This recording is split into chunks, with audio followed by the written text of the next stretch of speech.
그 지난 주일에 지난 주죠. 주 중에 어버이날이 있었습니다. 다들 부모님들하고 가족들하고 좋은 시간들을 가지셨을 줄로 믿습니다. 오늘 가지시는 분도 계셔가지고 오늘 예배 참석하지 못하셨는데요. 그런 생각이 들었습니다. 예수님도 어머님 계셨었잖아요. 그래서 예수님이 십자가에 돌아가실 때 사랑하는 제자에게, 그래서 제자 보고 이제부터는 내 어머니다 그렇게 얘기를 하신 것을 생각을 했습니다. 여러분은 어머니를 어머니라고 부르세요? 엄마라고 부르세요? 어머니라고 부르시는 분 계세요? 그냥 이건 질문도 아니잖아요. 그냥 고개만 끄덕거리세요.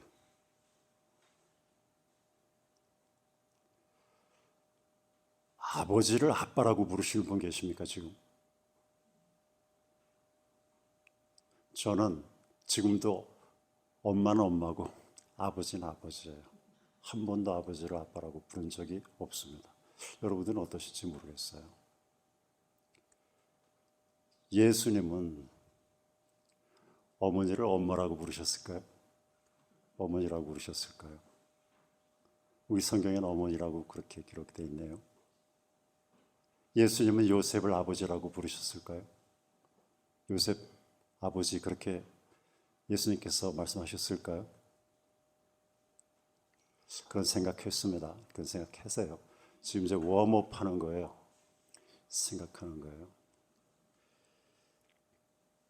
납골당회를 갔습니다. 장모님. 납골 한 곳에 갔는데 장 집사가 거기다가 이렇게 꽃을 집에서 만들어 갖고 달면서 엄마 그러면서 그러더라고요. 그래서 제 생각이 왜 이렇게 일찍 돌아가셔가지고 좀 더 오래 사시지 그런 생각이 들었습니다. 그 전날 저희 장인 병원에 모시고 갔다 어버이날입니다.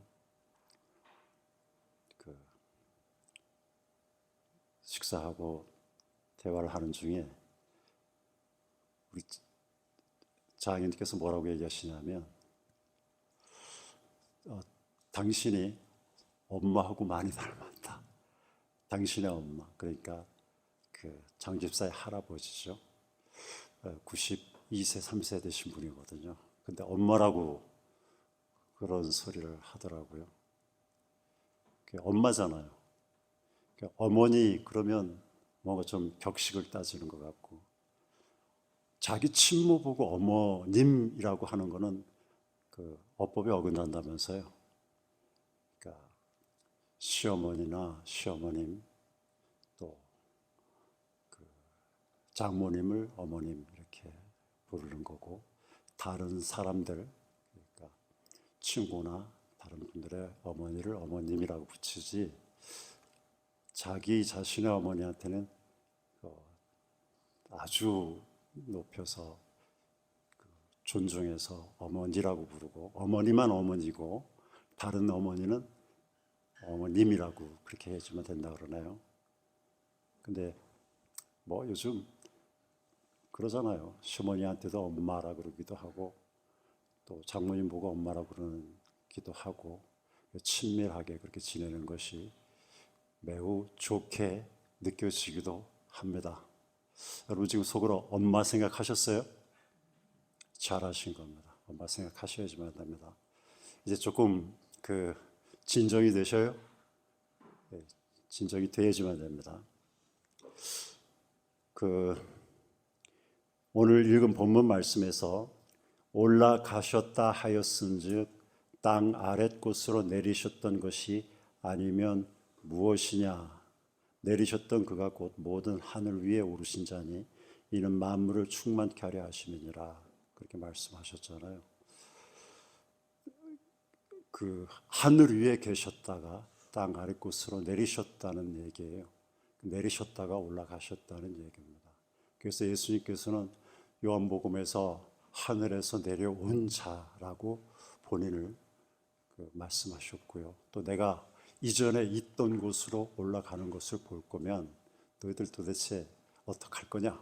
뭐 그런 말씀도 하셨던 것을 기억을 한다면 예수님이 있던 곳이 어디라고요? 하늘입니다. 그럼 예수님이 땅에 오시기 전에 하늘에 있었었어요. 그러니까 누가복음 1장에 마태복음 1장에서 마리아를 통해서, 마리아가 엄마예요. 예수님의 엄마예요. 엄마를 통해서 오시기 전에 어디에 계셨었다고요? 하늘에 계셨었다는 것을 우리에게 가르쳐 주고 있습니다. 그 갈라디아서에 보면 우리가 많이 알고 있는 것이 4절에 때가 참에 하나님이 그 아들을 보내사 여자에게서 나게 하시고 율법 아래 나게 하신 것은 율법 아래에 있는 자들을 속량하시고 우리로 아들의 명분을 얻게 하려 하심이라. 너희가 아들인 고로 하나님이 그 아들의 영을 우리 마음 가운데 보내사 아바 아버지라 부르게 하셨느니라. 그런 말씀을 많이 보고 듣고 익히 알고 있습니다. 여기 보면 때가 찼대요. 그러니까 하나님의 비밀인 그리스도, 그러니까 예수 그리스도는 하나님의 비밀이에요. 그러니까 영세전부터 만대로부터 감추었던 하나님의 경륜과 비밀이 때가 찼음에, 때가 차니까 이제 하나님이 그 아들을 보내셨다는 거예요. 하나님이 그 아들을 보내셨다는 것을 부정하면 될까요? 안 될까요? 보내셨다는데요. 보내셨다는데 하나님의 아들을 보내신 게 아니라고 얘기하는 사람들이 있다면 조심하시기 바랍니다. 그런 분들의 말은 귀담아 듣지 않는 게 좋은 것 같아요. 여자에게서 나게 하신 것은 여자의 후손으로 오실 예수님을 가르치고 다니겠어요. 창세기 3장 15절의 그 말씀을 우리에게 기억나게 합니다. 하나님께서 아들을 여자에게서 나게 하셨다는 거예요. 보내서 하늘에 있는 하나님의 아들을 여자에게서 나게 하셨는데 그게 바로 땅 아래 곳이라는 거예요. 땅으로 보냈고 또 땅 아래 곳까지 보내셨다는 그런 말씀을 우리가 생각을 해야지만 됩니다. 율법 아래 나게 하신 것은 율법 아래 있는 자들을 속량하시고 우리로 아들의 명분을 얻게 하려 하심이라. 그렇게 말씀하셨습니다. 예수님께서 하늘에서 이 땅에 내려오신 이유, 종의 형체를 입고 사람의 모양으로 이 땅에 내려오셔서 십자가에서 피를 흘리시고 돌아가심은 바로 우리를 위해서입니다. 우리를 위해서 우리의 죄를 속하시고 우리를 사망으로부터 구원하시려고 그렇게 하신 것이에요. 뿐만 아니라 우리로 하여금 아들의 명분을 얻게 하려 하심이라 갖고 오늘 그 갈라디아서에서 말씀하고 계시는데요. 이제 아들이 되게 하는 거예요. 그러니까 예수님께서 이 땅에 오신 이유는 우리의 죄를 속량하시고 우리로 하여금 아들이 되게 하는 목적을 가지고 오신 거라는 것을 우리가 생각을 해야지만 됩니다. 점심 먹고 예배드리기 전에 그런 말씀을 잠깐 나눴습니다. 그 사람의 죄가 남자로부터만 유전이 되는 거다 라는 주장을 하는 사람들이 있는데 조심을 해야지만 됩니다. 정익일 집사님이 그 얘기를 하더라고요. 그 창세기 6장에서 하나님의 아들과 사람의 딸들이 결혼해서 뭐 이상한 사람들 나왔잖아요. 네피림. 하나님의 아들이 천사입니다. 그럼 천사하고 사람하고 결혼해서 낳은 네피림은 죄가 있을까요? 없을까요? 네피림이 죄가 없다고 얘기하는 분 혹시 계세요? 이렇게 얘기할 수는 있어요. 이거 저는 김종수 집사님이 한 한 달 전에 얘기한 얘기입니다. 뭐 타락한 천사니까 죄가 있고, 그러니까 타락한 천사하고 사람의 딸들하고 해서 결혼을 해서 네피림이 나왔으니까 네피림이 죄가 있지, 이렇게 얘기할까 봐 그렇게 얘기를 하면 어떤 문제가 발생되는지 아시죠? 예수님을 낳은 마리아를 생물학적인 어머니라고 얘기하는 분들은 바로 어떤 문제를 야기시키냐 하면, 하나님은 죄가 없으시고 그래서 죄 없으신 하나님이 사람인 마리아와 결혼을 해서 낳은 아들이기 때문에 죄가 없다는 주장을 한 것과 똑같습니다. 그러니까 설마 그렇게 얘기는 하지 않겠죠. 근데 그런 논리에 갇히게 되는 거예요. 그러니까 여러분들 주변에 그런 분들이 있어요. 그러니 그런 분들의 얘기를 귀 기울이지 말고 또 조심해서 걸러 들으시기를 다시 한번 부탁을 드립니다. 너희가 아들인 고로 하나님이 그 아들의 영을 우리 마음 가운데 보내사 아바 아버지라 부르게 하셨느니라. 지난 금요일날 제가 드린 말씀이 아버지와 아들의 영이 성령이라고 우리가 배워서 알고 있습니다. 그래서 아버지와 아들의 영은 물론 창세 전에도 있었고 구약 시대에도 있었고 지금도 있고 앞으로도 영원히 있을 겁니다. 그런데 누가복음 1장에서 엘리사벳이나 사가랴나 또 이런 몇 사람들 그 성령 충만 받은 것이 우리가 지금 성령 충만 받은 것하고 다르다라는 것을 설명을 드렸습니다. 왜 그러신지 아시죠? 아십니다. 구약 시대에 받은 성령 충만과 오순절날부터 비롯된 성령 충만은 다른 거다라는 것을 설명을 드렸습니다. 잘 아실 것이라고 믿습니다. 그래서 우리가 오순절날 이후로 받은 성령 충만, 그래서 성령을 거듭나게 하는 그 영은 아들의 영인 그리스도의 영을 우리가 받는 것이다. 그래서 하나님의 영과 그리스도의 영, 로마서 8장에서의 말씀을 우리가 익히 알고 있습니다. 그래서 성령은 아버지와 아들의 영이시, 그래서 우리를 구속하시고 구원하시기 위한 하나님의 계획 속에서, 경륜 속에서 하나님께서 아들을 그리스도로 보내신, 그래서 그리스도의 영, 하나님의 영과 그리스도의 영이 성령이다. 그렇게 이해를 하면 좋을 것 같습니다.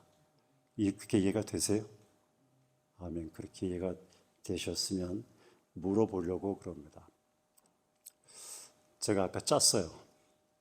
조용길 집사님과 박윤정 집사님에게 질문을 하기로 했어요. 왜냐하면 여기서 보면 딱 이렇게 시선이 머물기 좋은 곳에 두 분이 이렇게 앉아 계시거든요, 양옆에. 그래서 그렇게 하기로 했습니다. 그런 생각을 했습니다. 내 시선이 머무는 것이 아니라 주의 시선이 머무는 곳이었으면 좋겠습니다. 두 분의 자리가, 두 분이. 그런 찬송가가 있나요? 주의 시선이 머무는 곳이, 그런 가사가 들어가 있는 찬송이 있나요? 어디서 들어본 것 같아요. 그게 뭔지는 모르겠어요. 근데 그래서 지금 두 분에게 질문을 드리려고 하는데, 그래서 하나님의 시선이 두 분께 임하기를 바랍니다. 머무시길 바랍니다. 예수님께서 요셉으로부터도 혈과육을 받지 않았습니다. 살과 피를 받지 않았습니다. 아시죠? 마리아로부터도 혈과육을 받지 않았습니다. 그거 아시죠? 근데 마리아로부터 혈과육을 받았다고 하는 사람들이 있습니다. 근데 왜 예수님을 가리켜 다윗의 자손이라고 하죠? 아브라함의 자손이라고 하죠? 혈과육을 받지 않았는데, 생물학적 어머니, 아버지 막 그런 얘기를 한 적 있잖아요. 이걸 한번 같이 찾아보실래요? 로마서 1장을 보시겠습니다.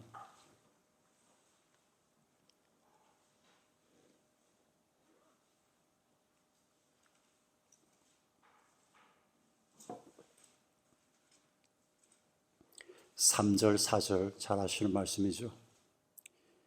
이 아들로 말하면 육신으로는 다윗의 혈통에서 나셨고 성결의 영으로는 죽은 가운데서 부활하여 능력으로 하나님의 아들로 인정되셨으니 곧 우리 주 예수 그리스도시니라. 그래서 육신으로는 다윗의 혈통으로 나셨대요.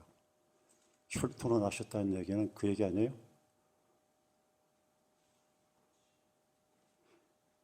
박유돈 집사님, 이제 대답하실 차례인데요. 긴장하지 마시고요. 이거 질문을 드리는 이유는 어떤 답을 하라라는 의미는 아니에요. 질문을 통해서 생각을 하자라는 거거든요. 다윗의 혈통인데, 아니 어머니로부터 아버지로부터 또 살과 피를 물려받지 않았다면 어떻게 혈통이 될 수 있느냐라는 거예요. 혹시 모르시는 분 계시면 나중에 정인길 집사님한테 물어보시면 됩니다. 아까 설명을 박윤조 집사님에게 엄청 잘해 주셨어요. 뭐 다들 아시겠지만 모르시는 분이 있으시면 물어보십시오. 전화로 또는 메일로 문자로 또 만나서 물어보시면 됩니다. 박윤조 집사님은 제가 시간을 봐서 질문을 또 드릴 거 있으면 드리도록 하겠습니다. 그땐 답변을 해 주시기 바랍니다. 어떻게 생각이 드세요? 그냥 생각만 하세요. 답변하지 마시고요. 근데 더 중요한 문제는 성결의 영으로는 죽은 가운데서 부활하여 능력으로 하나님의 아들로 인정되셨으니 이 성결의 영이 하나님의 영입니까? 아들의 영입니까? 이 성결의 영을 하나님의 영이라고 하는 사람들이 있습니다. 같은 사람들이에요. 근데 하나님의 영이라고 하면 말이 안 된다는 걸 아셨죠? 죽은 가운데에서 부활하여 능력으로 하나님의 아들로 인정됐다. 하나님의 영이 하나님의 아들로 인정될 리는 그래서는 안 되는 건 아니겠어요. 근데 그렇게 설명을 하고 주장하는 사람들이 있는데 조심하시라고 말씀을 드리는 겁니다. 절대 그럴 수는 없는 겁니다. 자, 하나님의 아들이 창세전에 계셨어요. 근데 그거를 부정하는 사람들이 있습니다. 하나님께서 아들을 보냈다라는 것을 부정하는 사람들이 여전히 있습니다. 그런데 창세전에 계셨고 하늘에 계셨고 그 아들 하나님께서 보내셨고 그 아들은 하늘로부터 이 땅에 오셨고요. 그것을 어렵게 이해하나요? 쉽잖아요. 그렇게 이해 못할 내용이 아닌 아주 간단한 단순한 내용인데요. 그 부분에 대해서 조심해야 될 부분들이 자꾸 주변에서 또 유튜브나 책이나 이런 곳에서 딴소리를 하는데 그런 부분에 대해서는 조심해서 가려서 들어야지만 될 때인 것 같습니다. 창세 전에 계셨던 그리고 창세 이후에도 계시고 지금도 여전히 계신 어제나 오늘이나 동일하신 예수님 영이시잖아요. 예수님 영 아니에요? 예수님 영이에요. 자, 창세 전에 하나님만 계셨을 때 그때와 하나님께서 아버지가 되셨을 때, 즉 하나님께서 아들이신 예수님을 낳으셨을 때 그때 아버지는 영인가요? 아닌가요? 아버지는 영이시니 하나님은 영이시니 그때도 영일 거예요. 그러면 하나님이 낳으신 아들은 예수는 영일까요? 영 아닐까요? 영이세요. 그러면 그 아들은 몸이 있을까요? 없을까요? 몸이 있어요? 없어요? 네, 이제 이것도 답을 굳이 안 하셔도 돼요. 몸이 없다고 생각하는 사람들이 많거든요. 사람이 아니라고 생각하니까요. 하나님이라고 생각하는 사람들이 있고 아니 그때는 아예 존재하지 않았어 이렇게 얘기하는 사람들이 있으니까요. 근데 하나님의 아들이 있긴 있었어. 근데 사람인데 그냥 영만으로 있었어. 몸이 있었던 건 아니야. 이렇게 생각하는 사람들도 혹 있을 수 있겠다. 그런 생각을 해봅니다. 근데 창세기에서는 뭐라고 그래요? 우리의 형상을 따라 우리가 사람을 짓자 그랬을 때 그 형상은 누구의 형상이에요? 하나님의 형상이신 예수님. 그래서 하나님께서 우리라고 말씀하셨고 그 형상을 따라서 누굴 만들었다고요? 사람을 만들었으니 사람의 몸이 있어요? 없어요? 사람의 몸이 있으니 그때 창세 전에도 즉 영계도 만들기 전에 또 물질교도 만들기 전에 사람이 있었다.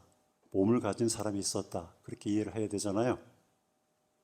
네, 그렇게 이해를 하시는 것으로 전제를 하고 말씀을 드려보도록 하겠습니다. 그러면 그 창세 전에 계셨던 하나님은 속사람과 겉사람이 우리처럼 있을까요? 없을까요? 겉사람, 속사람. 다시 묻습니다. 우리의 속사람은 누구예요? 내 속사람은 누구예요? 나 정중택의 속사람은 누구예요? 정중택이죠. 내 겉사람은 누구예요? 속사람을 싸고 있는 그릇이잖아요. 그죠? 그러면 예수님도 속사람과 겉사람, 우리가 예수님의 형상이니까요. 그죠? 하나님의 형상인 남자, 아담, 뭐 이렇게 하나님의 형상에 대해서 우리가 볼 수 있잖아요. 그러면 우리가 겉사람과 속사람이 있는 것처럼 예수님도 겉사람과 속사람이 있을까요? 그럼 예수님의 겉사람은 육체고, 육체가 아니죠. 몸이죠. 그때까지는, 창세전에는, 이 땅에 육체를 입고 오시기 전까지는 몸과 속사람이 영이 있었다. 그렇게 이해를 할 수 있어요. 그렇게 생각이 들어요, 저는.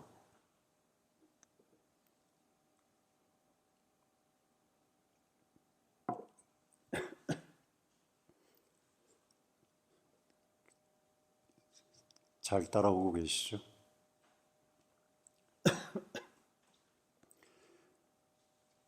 지금 로마서 1장에서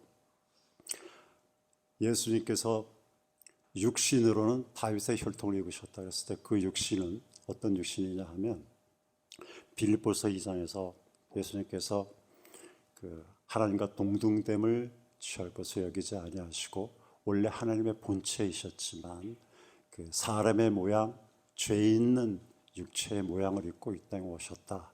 그래서 그게 그 다윗 사람 그 혈통을 이제 이어지게 되는 거예요. 그러니까 예수님이 이 땅에 오셨을 때는 겉사람과 속사람이 이렇게 보여질 수가 있어요. 그러니까 예수님이 보이는 겉모습은 겉사람이다 이렇게 볼 수가 있고 속에 계신 분은 속사람이다 이렇게 이해할 수가 있는 겁니다. 근데 얘기를 막 이만큼 줄여가지고요. 고린도전서 15장을 가도록 하겠습니다.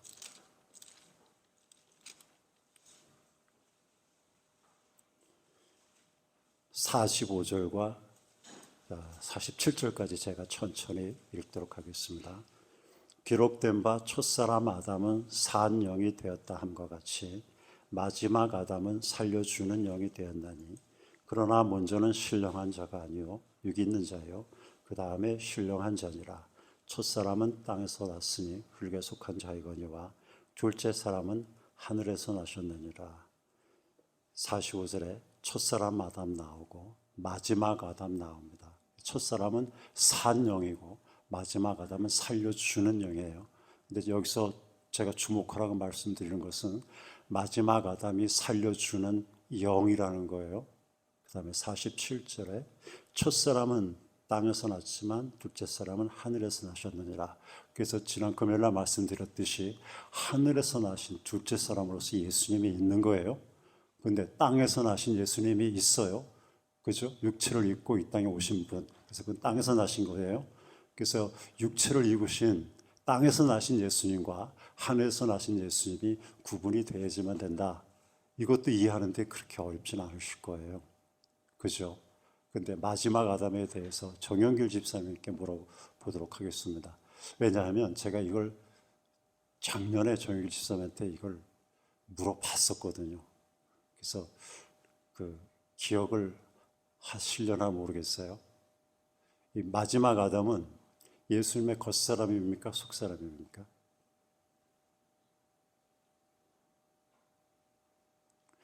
기억 안 나시는군요. 예, 제가 물어봤었는데 기억나요? 예, 그동안에 답을 구하셨나요? 뭐 답을 안 하셔도 돼요. 까먹고 있었어요. 이제 박윤전 집사님에게 똑같은 질문을 드립니다. 답은 안 하셔도 돼요. 안 하셨잖아요. 뭐 한 6개월도 더 됐는데 그때 까먹고 있었는데요. 답 안 하셔도 돼요. 생각해 보시라는 얘기예요. 여러분들은 어떻게 생각하세요?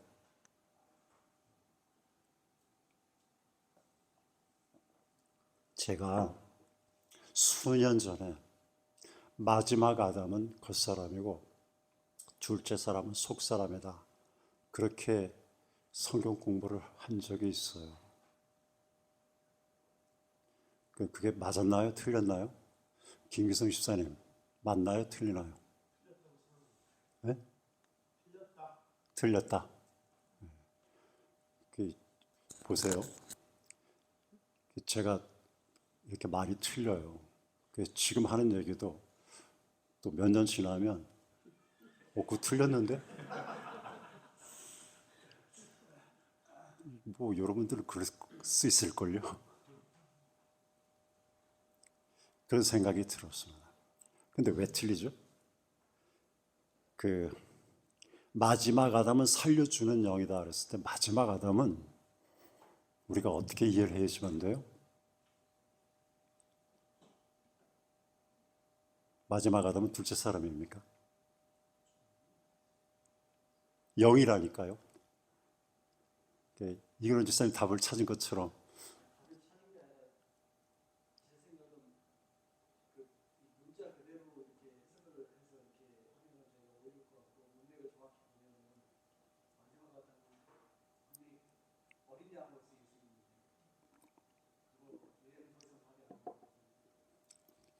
다르게 저렇게 생각을 전환해서 다른 각도로 이렇게 보는 훈련이 필요합니다.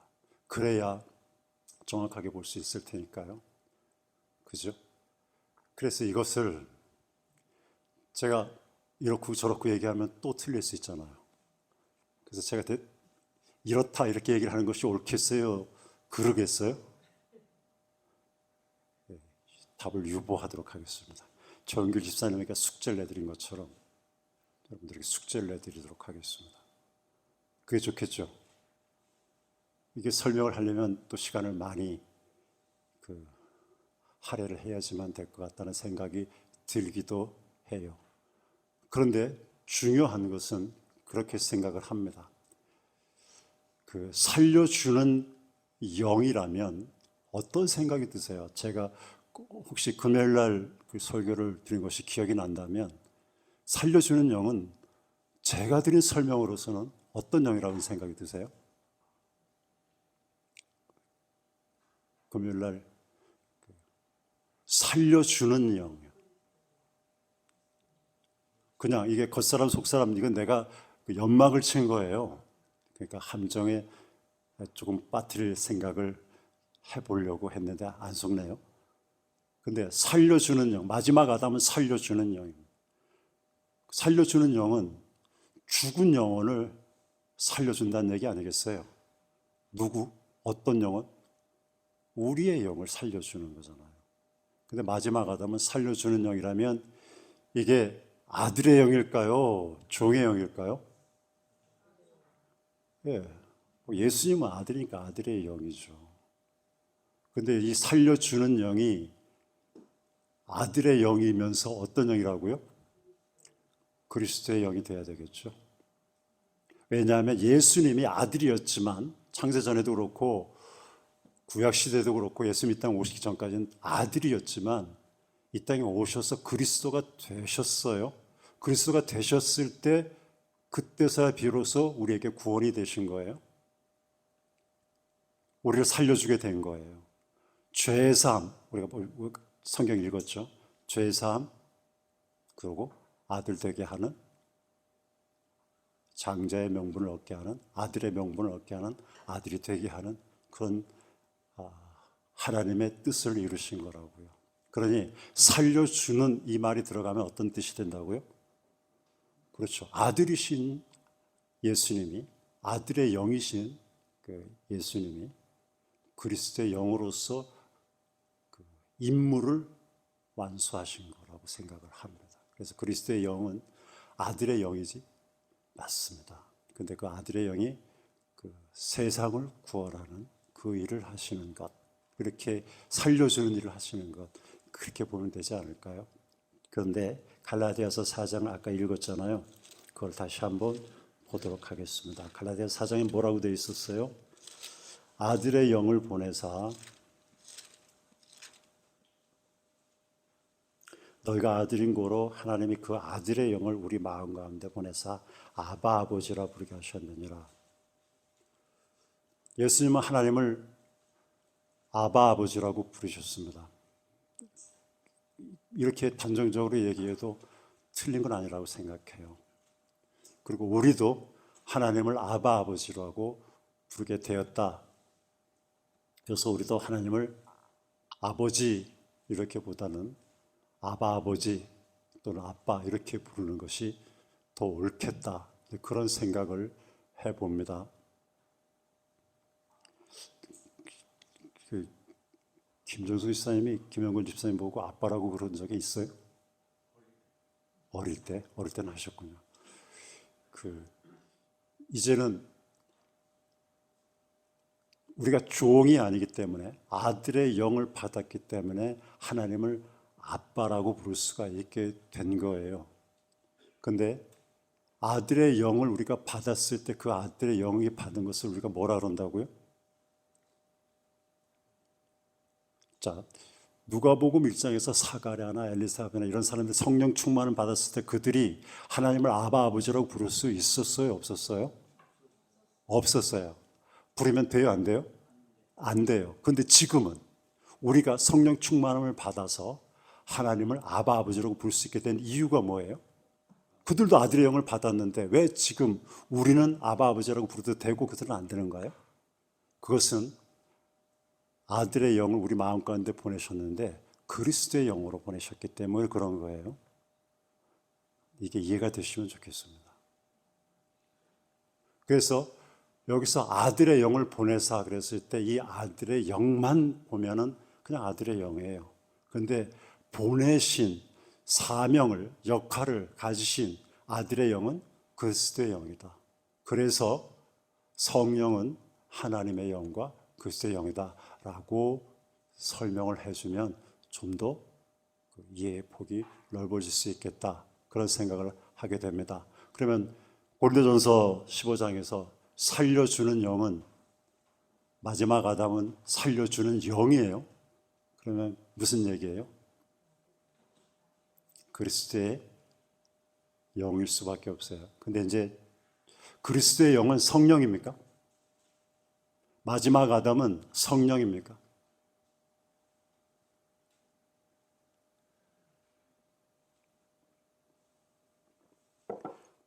자, 마지막 아담은 성령입니까? 아닙니까? 이 자꾸 어려워져서 저기 뒤에 청년, 이하은 청년, 지금 내가 한 얘기가 이렇게 소리가 들려요? 제가 목이 잠겨서 잘 안 들릴 것 같은데 마지막 아담은 살려주는 영이라고 했을 때 그 마지막 아담은 성령입니까? 아닙니까?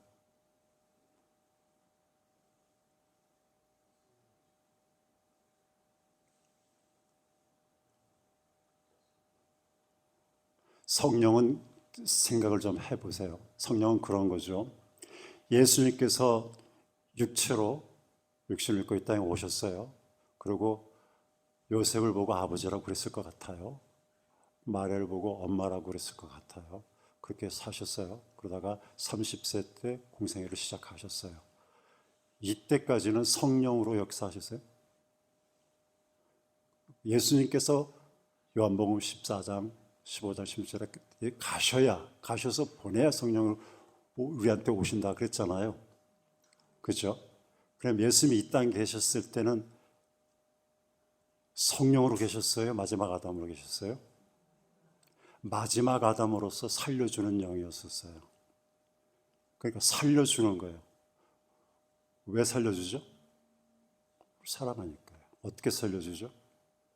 예, 예수님께 십자가에서 돌아가심으로 말미암아 피를 흘리심으로 말미암아 우리가 죄로 말미암아 사망 가운데 있었기 때문에 죽었기 때문에 살려주시는 거죠. 그래서 아들의 영으로만 있었을 때가 있어요. 지금도 아들의 영이에요. 그런데 마지막 아담으로서 살려주는 영일 때가 있었어요. 그죠? 그리고 성령으로서 우리 가운데 영원토록 있게 될 거예요. 그렇지 않나요? 저는 그렇게 생각을 했습니다. 그래서 그렇게 이해를 하면 좋겠다는 생각을 가지고 말씀을 살펴보았는데요. 성령 충만을 받으라, 그렇게 말씀을 에베소서 5장에 하고 있는데요. 성령 충만을 받는 것하고 성령 침례를 받는 것하고 같아요. 근데 성령 충만이 항상 성령 침례를 의미하는 것만은 아니에요. 저번에도 말씀드렸습니다만은. 그래서 성령 충만을 구하는 사람들이 있어야지만 돼요. 어떤 사람이요? 아직 성령 침례를 받지 못한 사람은 성령 충만을 구해야지만 돼요. 성령 받은 사람은 성령 충만을 구하는 거예요? 받는 거예요? 받는 거예요. 성령 충만을 받으라 그랬으니까요. 그래서 지금 다 성령 침례 받으셨잖아요. 성령 침례 받은 우리는 뭘 한다고요? 성령 충만을 받아야지만 됩니다. 받으라고 하셨으니 성령 충만을 받는 거예요. 근데 성령 충만을 어떻게 받고 또 안 받을 수도 있는가? 안 받을 수 있습니다. 또 성령을 소멸하기도 합니다.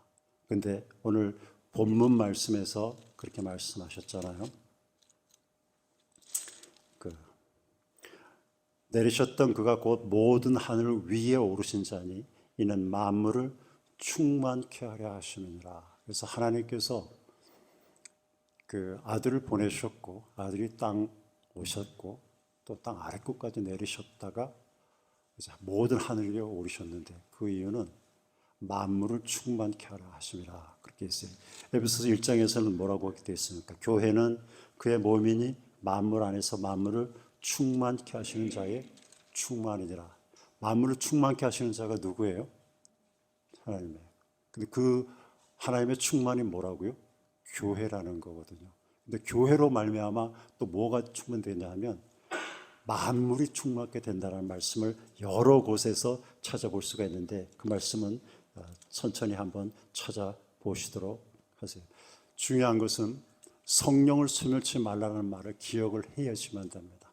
성령 충만을 받은 우리, 그래서 성령 침례를 받은 우리가 성령을 소멸할 수도 있다라는 얘기거든요. 그러니까 성령 소멸을 하지 말고 충만을 받으라. 성령 충만 받기 위해서는 어떻게 해야지만 된다고요? 제가 전해드린 말씀은 비워야 된다고 말씀하셨습니다. 뭘 비워요? 그릇을 비워야 되잖아요. 어떤 그릇을요? 우리 그릇을 비워야지. 우리 그릇에 뭐가 들어있어요 지금? 뭐가 들어있어요? 들어있는 것이 성령이 아닌 거라면 비워야지 충만해지는 것 아니겠어요? 그래서 갈라디아서에서는 뭐라고 해요? 성령의 열매를 맺기 위해서는 해야지만 되는 게 있잖아요. 죽어야죠. 내가 어디에서? 십자가에서. 그래야 성령의 열매를 맺을 수가 있고 성령 충만을 받는 거잖아요. 저는 이제 아까 찬송 막 하고 나서 좀 쿨다운 시키기 위해서 불러보고 싶은 찬송이 충만이라는 찬송이었습니다. 제가 가사를 잘 몰라서 한번 찾아보겠습니다.